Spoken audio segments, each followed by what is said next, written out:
remember standing on a platform at Grand Central, this must have been in the 1950s, looking up longingly at this gleaming locomotive, and the engineer leaned out of the cab window and said, "Hey, you want to drive this thing?"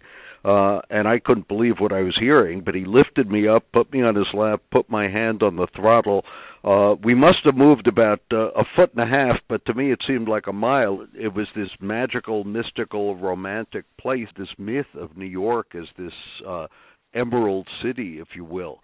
Obviously, since I was a kid, the terminal went through some very, very hard times. Now, I'd say the terminal is probably in better shape than it was even when it opened. It handles more passengers, it handles more visitors. Metro North is now the busiest commuter railroad in the United States. Grand Central, by one measure, the number of tracks and platforms, is the largest railroad terminal in the world. It's just a magnificent place, lovingly restored by government in its self-interest, enlightened self-interest, to make Grand Central a destination not just for commuters, but for shoppers and diners and sightseers.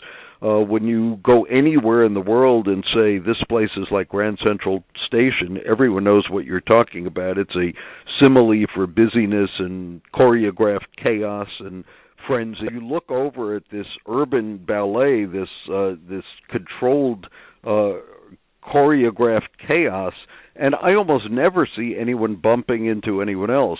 And this is a place that 750,000 people come to on an average weekday, an incredible number, and yet it functions even more efficiently than it was designed to do 100 years ago. It's a marvel of engineering, it's a marvel of transportation, but it became central to the city. It actually moved the city's center of gravity. The concourse itself attracts, I think, a very diverse group of people, racially, ethnically, in terms of income, and I think the station will outlast us.